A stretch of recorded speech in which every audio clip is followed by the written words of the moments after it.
The morning sun barely pierced the smoke-filled air above Iwo Jima.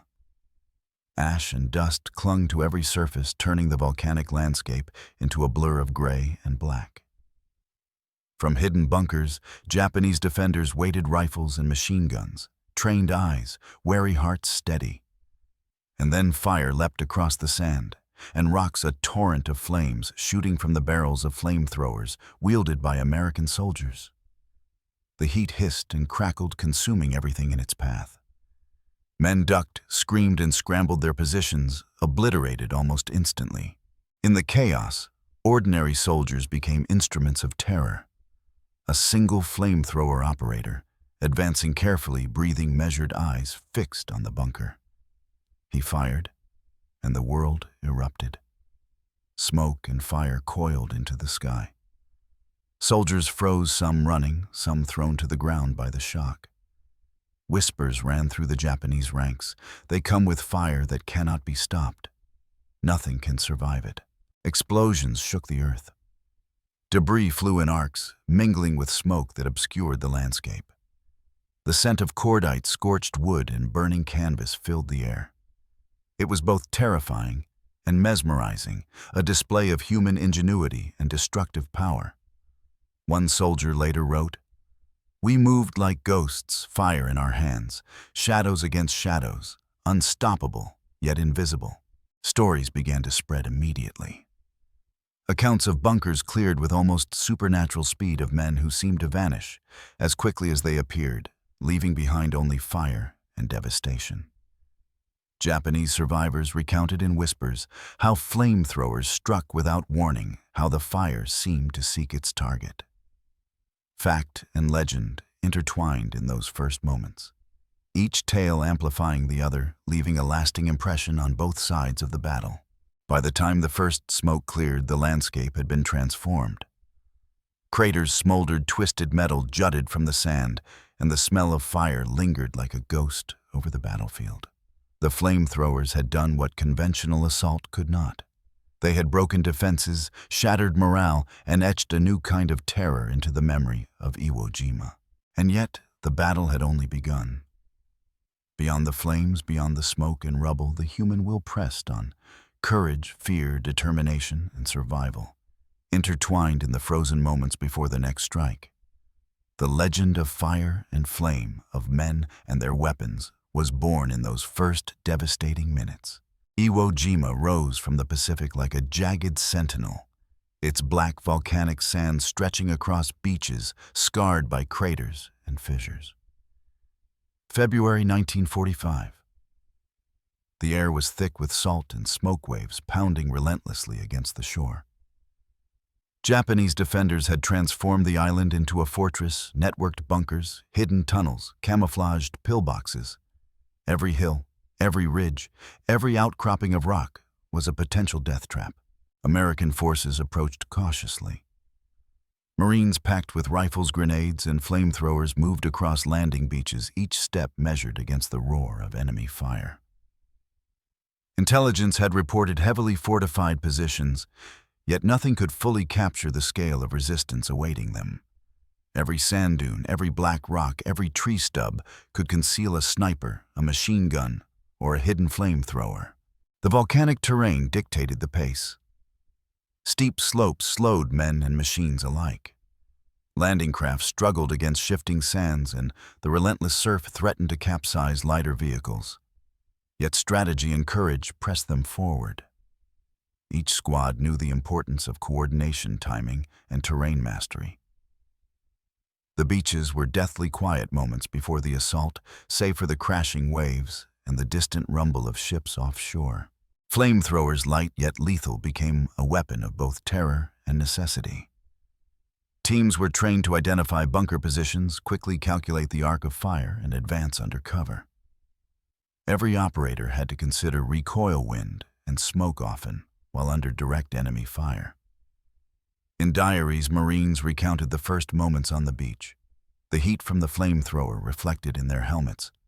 The roar of the weapon blended with gunfire explosions and the screams of those trapped in the bunkers. The environment itself, volcanic ash, sand, and smoke, became both ally and obstacle. Japanese defenders had anticipated the assault, yet even the most fortified bunkers were vulnerable. Observation posts relayed every movement along the beaches. Hidden tunnels allowed reinforcements to flow silently. Yet the flamethrowers changed the equation. Heat, fire, and smoke forced defenders from cover. Tactical calculations were upended. Even experienced officers noted in logs that the combination of terrain and flamethrower assault produced results that were terrifyingly effective. Supply lines were precarious. Ammunition, fuel for flamethrowers, and rations had to be ferried across rough terrain under threat of enemy fire. Engineers prepared obstacles to channel attackers and expose bunkers. The system was as much about planning and logistics as about courage and firepower. Marines relied on a rhythm of advance fire and retreat, exploiting gaps in terrain and fortifications. Each movement choreographed to maximize effect, minimize exposure. By mid-morning, the landscape had transformed. Black sand scarred by fire smoke rising in columns from destroyed bunkers, twisted metal littering the volcanic slopes. Every observation post, every pillbox, every hidden machine gun nest had been tested. The combination of human skill, flamethrower technology, and terrain exploitation created a battlefield as much of ingenuity as of destruction. And yet amidst the horror and strategy, there remained the human element. Marines and Japanese soldiers alike fought, feared, survived. Moments of courage, desperation, and instinct shaped every second. The volcanic island was more than sand and rock. It was a crucible where ordinary men faced extraordinary terror. And in that crucible, the story of flamethrowers and the clearing of bunkers began to etch itself into legend. The American landing force numbered over 70,000 Marines, supported by battleships, cruisers, and aircraft, converging on a volcanic island, barely 8 square miles in area. Japanese defenders entrenched in a network of over 600 bunkers and interconnected tunnels numbered roughly 21,000 each soldier prepared for a fight to the death. Casualty estimates before the engagement predicted staggering losses. Yet even those numbers could not capture the chaos and unpredictability of the fighting. The flamethrower the M22 model primarily used was a relatively compact but fearsome weapon. Weighing about 80 pounds with fuel, it projected a stream of burning napalm up to 65 feet capable of searing through wooden and concrete bunkers alike. Crews were trained intensively on its operation, ignite, aim, spray, advance, and retreat, all under enemy fire. Diary entries from Marines describe the tension of the first deployment, hands numb from cold, fingers trembling. Yet the weapon's recoil controlled precisely.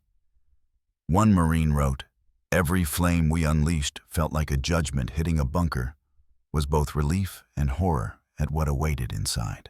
After-action reports document the staggering effectiveness. In one sector of the island, a squad of 4 flamethrower operators cleared 8 bunkers in under an hour.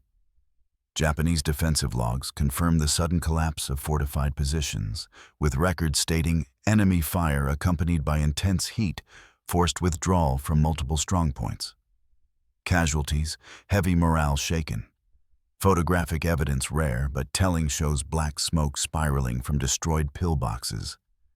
Marines advancing cautiously, faces illuminated by the fire they commanded. Tactical coordination amplified the impact. Infantry suppressed enemy machine guns, while flamethrower teams targeted hardened bunkers. Artillery and naval bombardment had softened many positions beforehand. Yet the flamethrowers' psychological effect was unparalleled. Defenders often fled tunnels only to encounter Marines, waiting with rifles and grenades. Engineers later noted that even reinforced bunkers with steel plating succumbed to repeated flamethrower streams, a testament to both technology and methodical execution. Logistics were a crucial factor. Fuel for flamethrowers was stored in barrels and transported by hand across treacherous terrain. Each round had to be accounted for. Wastage could mean death for the operator. Ammunition shortages were mitigated by careful planning, with units rotating operators to ensure continuous pressure. Supply lines were under constant threat, yet coordination between naval support infantry and flamethrower crews maintained momentum. Personal accounts reveal the human cost and ingenuity behind each deployment.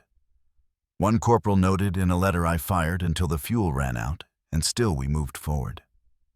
Every bunker destroyed felt like a step closer to survival. Every step forward a defiance of fear."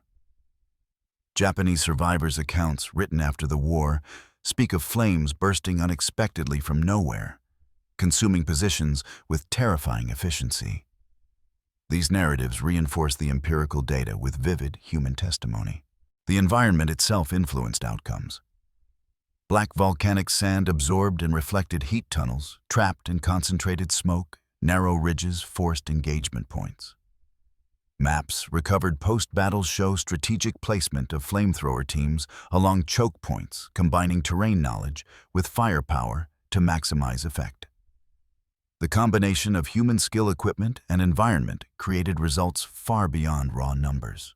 In sum, the fact layer of Iwo Jima reveals an intricate picture: over 70,000 Marines facing a determined force. Hundreds of fortified positions, precise deployment of flamethrowers, coordinated infantry suppression and logistics, ensuring sustained pressure. Every number, every log, every photograph corroborates the extraordinary impact of flamethrowers on this volcanic battlefield. History is preserved not only in casualty reports and tactical diagrams, but in the detailed accounts of men who operated under fire, in freezing sweat, with the heat of napalm guiding their steps. Whispers spread quickly among the Marines as they advanced. Tales of fire ghosts began to circulate: operators who seemed to move unseen, appearing from nowhere, unleashing flames with uncanny precision. One soldier recounted in his diary that he saw a flamethrower team emerge from the black volcanic dust fire, leaping from their weapons, then vanish behind a ridge as if swallowed by the earth itself. These stories were repeated around campfires, in foxholes, and on beaches long after the action. Japanese survivors spoke in hushed tones of what they called the devils with fire. Bunkers that had seemed impregnable moments before were suddenly consumed by heat and smoke.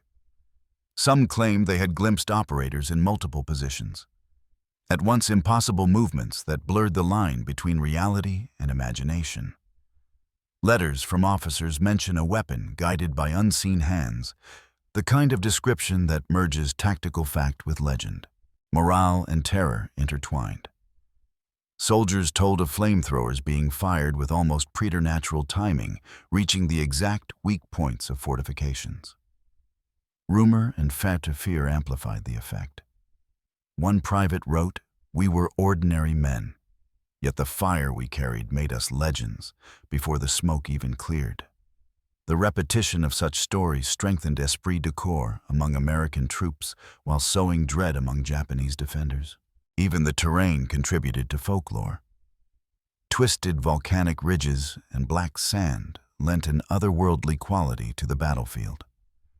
Smoke curled unnaturally, obscuring vision, turning men into shadows and shadows into monsters. Marines claimed to hear distant voices, orders from nowhere, or the hiss of napalm striking unseen bunkers. Whether true or imagined, these accounts persisted, becoming part of the narrative of Iwo Jima. The combination of fact and myth shaped perception. Japanese soldiers recounted seeing flames where no operators could have been positioned. Marines described near-miraculous successes, clearing bunkers that should have required entire squads and artillery support. The tales became motifs repeated in letters, memoirs, and oral histories.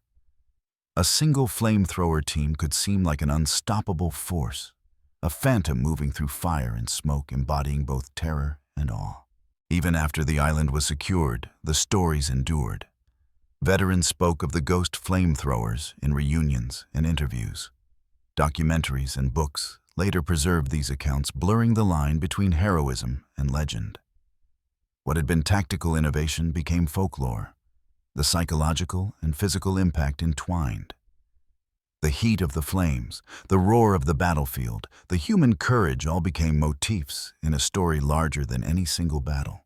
In the end, The folklore layer shows that the legend of flamethrowers at Iwo Jima was as much about imagination and fear as it was about steel napalm and strategy. Fact and story fused together to create a memory that haunted survivors, shaped morale, and became inseparable from the historical record. The island's volcanic ridges, smoke-filled craters, and charred bunkers would forever hold the echo of both reality and myth. The flamethrowers' impact was amplified not by firepower alone, but by the intricate systems designed around it. Squads were arranged with precision operators paired with riflemen and grenadiers scouts watching the flanks and artillery fire, softening enemy strong points. Each movement choreographed, every action rehearsed in miniature before execution. Smoke, heat, and terrain worked in concert with human strategy. Observation posts relayed positions constantly. Marines peered through binoculars noting bunker locations, enemy activity, and weak points in fortifications. Flamethrower teams advanced under these instructions, timing each burst of fire with infantry suppression and artillery barrages. The system relied on layered coordination, ensuring that no bunker could withstand the combined onslaught of flame bullet and explosive. Logistics were equally vital. Napalm and fuel were ferried across treacherous slopes and volcanic ash, often under sporadic enemy fire. Operators rotated to maintain continuous pressure, with each squad aware of every barrel of fuel, every ounce of flammable mixture. The margin for error was minimal. A misstep could leave a man exposed to gunfire or a misfired stream of flame. Yet planning, training, and timing created an almost unstoppable rhythm. Terrain became an ally within the system. Ridges, sand dunes, and cratered beaches dictated movement, funneled armored vehicles, and guided operators' approach. Engineers laid obstacles to channel defenders toward predictable positions. The volcanic landscape, harsh and unforgiving, was carefully exploited, each contour leveraged to protect the attackers and expose the defenders. The flamethrowers themselves were integrated into this network of strategy. Operators coordinated with one another, alternating lines of attack, suppressing fire and psychological pressure. One team would ignite a bunker, while another covered the approach, ensuring no escape or counterattack. The system turned a small number of men into a force magnitudes larger than their size. Japanese logs later noted unrelenting fire from unexpected angles, impossible to counter. Positions crumbled with alarming speed, a testament to the methodical orchestration of weapon man and terrain. Communication underpinned the entire system.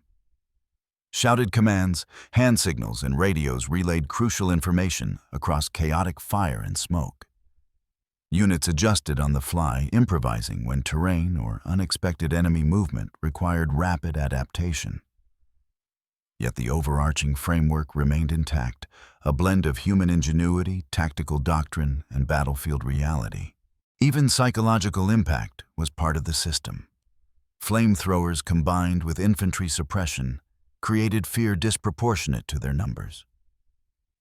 Defenders hesitated, misjudged distances, or abandoned positions entirely.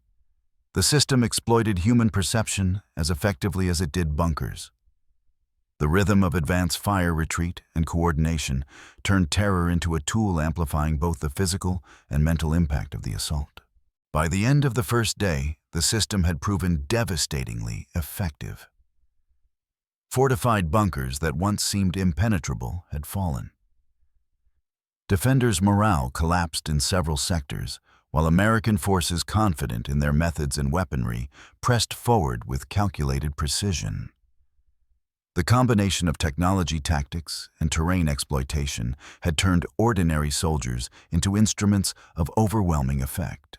The beauty and horror of it lay in the orchestration. Every burst of flame, every suppressed enemy, every captured bunker, a note in a symphony of destruction. The volcanic island, with its black sand, smoke-filled craters, and jagged ridges, became a stage where planning, courage, and firepower merged into a single, unstoppable system. It was efficiency and ingenuity wrought into flesh, sweat, and steel. The volcanic ridge trembled under the roar of battle. Flame and smoke twisted through the morning air, black and gray, merging with the orange glow of napalm. Marines advanced with measured precision, every step deliberate, every burst of fire calculated. A flamethrower operator crouched behind jagged rocks, barrel trembling, sweat and soot streaking his face. He fired, and the world erupted. The first bunker went up in a hiss of flame. Japanese defenders scrambled, firing blindly. Their movement slowed by heat and smoke. The ground itself seemed to recoil as fire devoured wood, sandbags, and steel. Marines moved like shadows among smoke and debris, each advance a choreography of death and survival. The roar of flamethrowers blended with the rattle of rifles, the echo of grenades, the crash of collapsing structures. Chaos reigned, yet order persisted. Squads advanced in synchronized waves, suppressing fire, covering operators clearing bunkers, grenadiers moving in to secure positions. Explosions cracked against the volcanic rocks. Sparks flew into the air, and yet every man knew his role, his position, the rhythm of advance. Panic and precision danced together in the crucible of the battlefield. Individual acts of heroism punctuated the carnage. A private dragged a wounded comrade behind cover while simultaneously igniting a nearby bunker with a flamethrower. His hands burned, eyes watering, yet he pressed forward. A sergeant coordinated 3 squads, calling precise bursts of flame, directing riflemen to hold choke points, turning chaos into a controlled onslaught. Each action seemed to defy human limitation, each burst of fire reshaping the battlefield. Smoke spiraled and clung to every contour of the volcanic ridges, obscuring vision but sharpening instinct. Marines fired through the haze, guided by experienced training and sheer will. Bunkers that had seemed impregnable were reduced to rubble, defenders fleeing or trapped. Japanese soldiers reported later in journals that the attack seemed supernatural, unstoppable, guided by fate, a terrifying testament to the orchestrated chaos and skill of the Americans. The sensory overload was overwhelming. Heat-seared faces and the acrid smell of burning napalm, stung nostrils, deafening explosions rattled the mind. Yet in this storm, precision and timing reigned. The rhythm of advance, fire, retreat, and coordination turned each moment into a climax of tension, terror, and cinematic intensity. By midday, the tide had irrevocably shifted. Fortified positions crumbled. Bunkers were emptied, and Japanese defenders fell back under relentless pressure. The volcanic slopes, black sand, and cratered beaches bore witness to both destruction and extraordinary ingenuity. Flamethrowers, once a terrifying novelty, had reshaped the battlefield, proving decisive where sheer numbers had failed. And in the midst of fire and smoke, men remembered why they fought. Courage, fear, determination, and survival intertwined. The roar of the flamethrowers, the collapse of bunkers, the cries of the wounded, each a note in a symphony of war. Ordinary Marines became instruments of extraordinary effect. History was being carved in heat, ash, and flame, a climax of horror heroism and human ingenuity. As the smoke finally lifted, the volcanic island lay scarred and silent. Blackened craters, shattered bunkers, and twisted steel littered the landscape. The roar of flamethrowers and gunfire had faded, replaced by a heavy, suffocating quiet. Marines moved cautiously among the ruins, checking positions, aiding the wounded, and surveying the devastation they had wrought. Every step revealed both the cost of survival and the price of victory. Casualty reports poured in. Thousands of Japanese defenders had fallen, many trapped in bunkers consumed by fire. American losses were severe, yet the flamethrower teams had proved astonishingly effective.